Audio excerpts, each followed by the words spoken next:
Becoming a self-made millionaire is not the important thing. What is really important is the person you have to become a self-made millionaire. When I started off in this many years ago, I came from very poor beginnings. I did not graduate from high school. I finished in the half of the class that makes the top half possible. When I left school, I dropped out of high school. I could only get laboring jobs. I was told, by the way, if you don't get a good education, you won't do well in life. Don't get good grades, you won't get a good job. Don't go to college, you won't do well, and so on. And I believed that for a long time until I found there's hundreds of thousands, millions of people who dropped out of high school who went on to become millionaires and billionaires as well. The reason I say that to you, by the way, is don't let it hold you back. Don't let any experience that you've ever had in your life act as a brake on your potential, because there's hundreds of thousands of people who've had it worse than you could ever dream of, who've gone on to accomplish wonderful things. So, I worked at laboring jobs for several years. I worked in construction. I worked on farms and ranches. I worked in factories putting nuts on bolts hour after hour. And one day, in a state of frustration, I began asking this question. Why is it that some people are more successful than others? So I began asking other successful people, what are you doing differently from me? And they told me, and I did it, and I got better results. I got into sales when I could no longer get a laboring job. And in sales, I noticed that one of the guys in my company was making 10 times as much as anybody else, and he was selling the same product out of the same office at the same price to the same people under the same conditions. And he was making 10 times as much as anybody else. So I went and asked him, what are you doing differently from me? And he told me, and I did it. Now, what I discovered, which changed my life and which brought us here today, is I discovered the law of cause and effect. The law of cause and effect, sowing and reaping, action and reaction, is the great universal or iron law of the universe. What it says is that everything happens for a reason, is that there are no causeless effects, is that even if we don't know what is causing the effect, we trace it back. It's the basis of the scientific process, of all medical research, of all marketing, of all business, is if you can define an effect that you want, you can trace it back and find somebody who at one time did not have that effect, and then find out what they did, and then do the same things, and you eventually get the same results. We say that success is not an accident. Failure is not an accident. Success leaves tracks. So if you just follow the tracks of other successful people, no matter where you're starting from, you eventually get to the same place that they get.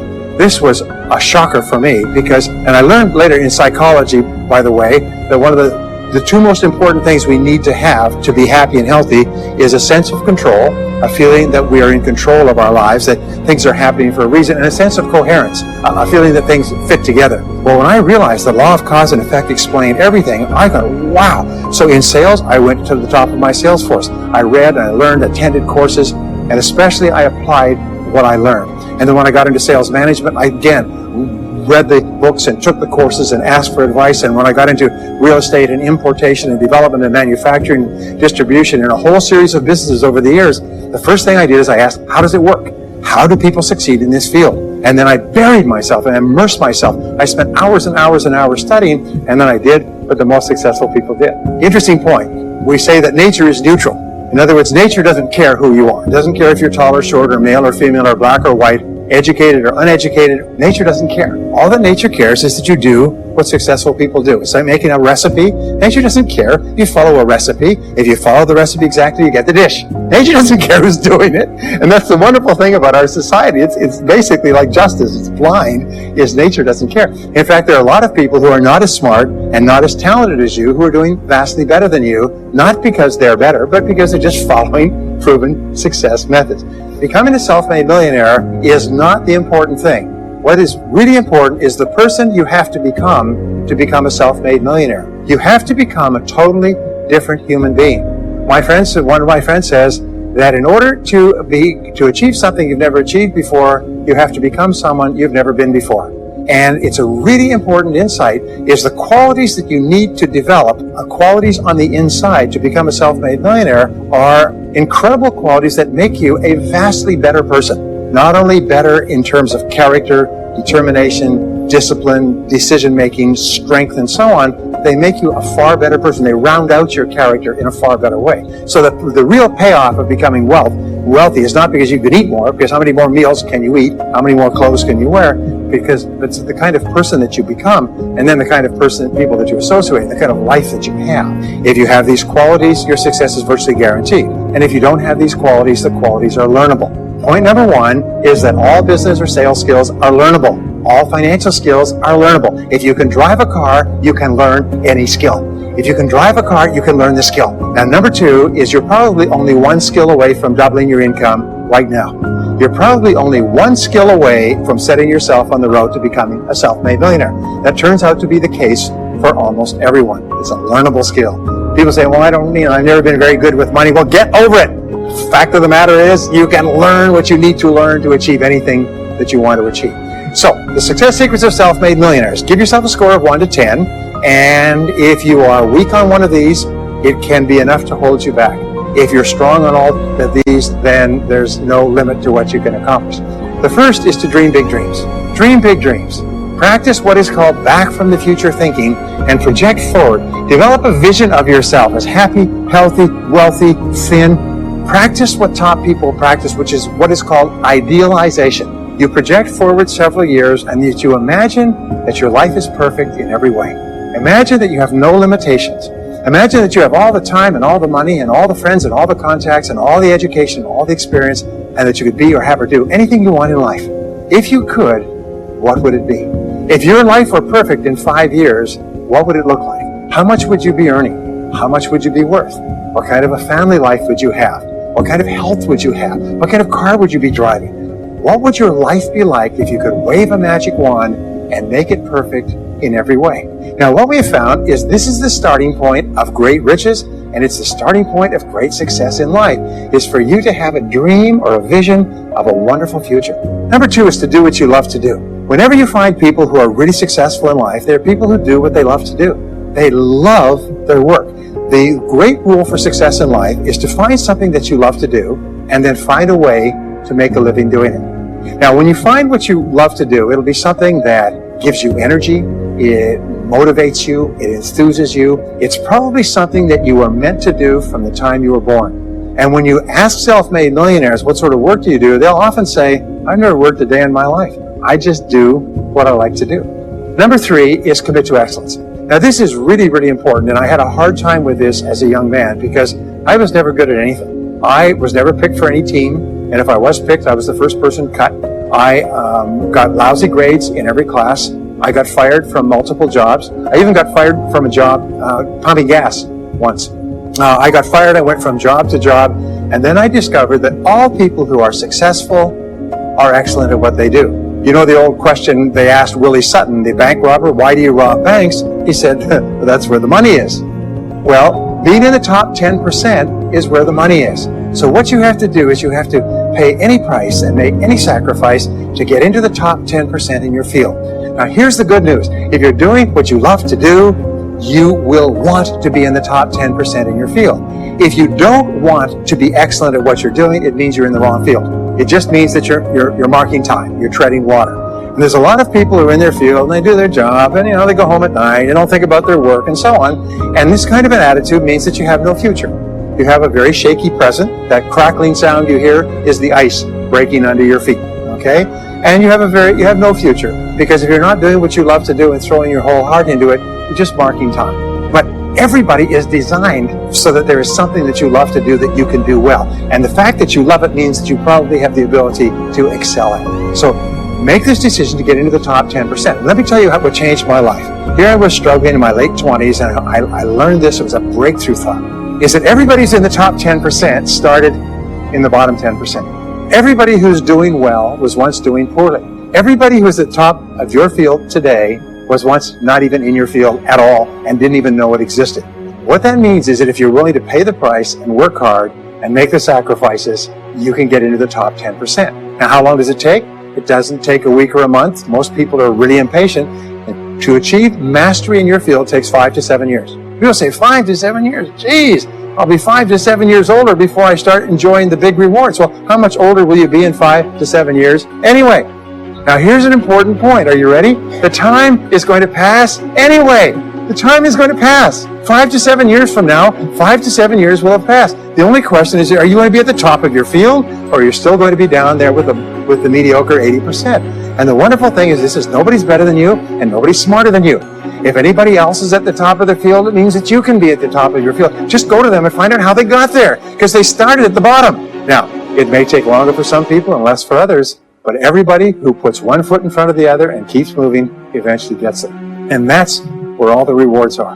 Not only that, that's where all the joy in life is. When you're really good at what you do, you feel wonderful about yourself. You're respected and esteemed by everybody around you. You can write your own tickets. You can open any door when you're good at what you do. Because you get up in the morning and you know you're good. And that is more important than the rewards that go with it. The next key is to develop your unique talents and abilities. Every single person is designed from infancy with special talents and abilities that if you develop them to their height can enable you to accomplish anything you want in life. Everyone is genetically structured to be able to do something superbly, to do something they enjoy, to do it well, and to get great satisfaction from it. Peter Drucker often asks the question, what are you good at? What are you good at today? What should you be good at? What could you be good at? What will you be good at? And so one of the questions that we ask is, looking back in your life, what has been most responsible for your success up to now? What has been most responsible in the past? What is it that you have done that has gotten you the best results? Because as we said before, success leaves tracks. And if you look back into your past, you'll often find indicators that guide you to your future. The next key to becoming a self-made millionaire is to see yourself as self-employed. What we found is the top 3% of adults in our society see themselves as self-employed. They see themselves as in charge of their own lives. When I started off my career as a young man, I was 21 years old, working as a construction laborer, living in a one-bedroom apartment, broke, taking buses 2 hours every morning to get to work and buses 2 hours to get back. I still remember that, and I still remember a light going off one evening. I was sitting there in my little apartment, in my little kitchen alcove, and I suddenly realized that I was responsible, that I was in charge of my own life, that no one was coming to the rescue. And it was one of the great turning points in my life. So what you find is that all exceptional people are highly responsible people. They look upon themselves as self-employed. Sometimes I'll ask an audience, I'll say, how many people here are self-employed? And some people will raise their hand and some won't. I'll say, now what's the true answer to this question? And the true answer is that everyone is self-employed. The biggest mistake you could ever make is to ever think you work for anyone else but yourself. Even if someone else signs your paycheck for you all your life, the most valuable people in any organization are the people who treat the company as though it belongs to them. They see everything that happens as affecting them personally. They're not the 9-to-5ers, the no-hopers that say, I go to work, when I'm not at work, I don't think about my work. These people, somebody has told them that's a clever way to think. It's the way losers think. Winners think about their company, and when they're not there, they think about how they can do it better. When something happens in their company, they take it personally because they see themselves as highly responsible. As a result, they're paid more, they're given more educational opportunities, they're promoted faster, and these are the people that eventually, like cream, rise to the top of every organization and every industry, the top 3%. The next key to becoming a self-made millionaire is to develop a clear sense of direction. Developing a clear sense of direction means that you need to become intensely goal-oriented. We find that all successful people are goal-oriented. There's an old saying, you can't hit a target that you can't see. You've got to know what you want in every area of your life. Some years ago, I worked with the Hunt Oil Company in Texas. The Hunt Oil Company was founded by H.L. Hunt, who became the wealthiest self-made multi-billionaire in the world. At his peak, he owned 200 companies and had a royalty income of $3 million a day. Most phenomenal man, by the way. And he was interviewed by a friend of mine on television before he died in the early 70s. And he was asked, what are the secrets to success? He said, the keys to success have only been 2 through all my life, and I will tell you what they are. He said, number 1, he said, decide exactly what it is you want and write it down and make a plan to achieve it. And number 2 is determine the price you're going to have to pay to get it and then resolve to pay that price. Now, where the law of sowing and reaping cause and effect, I learned an additional point to that. I learned that your current life today is the result of the price you've sown up to now. Is whatever you've put in, you get out. So whatever you're getting out today is a result of what you've put in. If you don't like what you're getting out, what you have to do is you have to put in something different. What I found is that life is always just in the long run. So therefore, life says there's a price you have to pay, and there's 2 qualities. First of all, you have to pay the price in full for your success of study, preparation, hard work, and so on. And second of all, you have to pay the price in advance. You don't get it afterwards. The way the world works is first you put in what you need to put in, and then you get out the rewards. So you have to ask yourself, what is the price that you have to pay to achieve the success that you desire? And you have to write it down and make a plan and work on it every day. Next is refuse to consider the possibility of failure. It's the most amazing darn thing is that the fear of failure is the greatest single obstacle to success in adult life. And it's not failure itself, because each one of you is a professional failure. Each one of you has failed over and over and over again. Isn't that true? All of us fail. All human beings fail over and over. 9 out of 10 things that we try don't work out the way we expected. We have failures in relationships and in jobs and in careers and investments and everything. It's not the failure that holds you back. The failure makes you smarter. We say that it is the fear of failure, not failure, that holds you back. And the way that you overcome failure is you never consider the possibility of failure. The rule is this, is there's no such thing as failure, there's only feedback. Is when you try something that doesn't work, you get feedback, not failure. And recognize that most things you try aren't going to work the first few times. So what you do is you say, oh, that's an interesting bit of feedback. And you pick yourself up and you move forward and you have more feedback and you move forward. To become a self-made millionaire, you're going to fail over and over again, year after year after year. But your brain has a cybernetic mechanism, which means that sometimes you try something, you get feedback, which makes you smarter. And when you try something else, you get feedback, which makes you smarter. And eventually you reach the point where you're too smart and you stop making mistakes. You start to do more and more things right and fewer things wrong. But you can't get there unless you have experienced the failures. Henry Ford once said that failure is merely an opportunity to more intelligently begin again.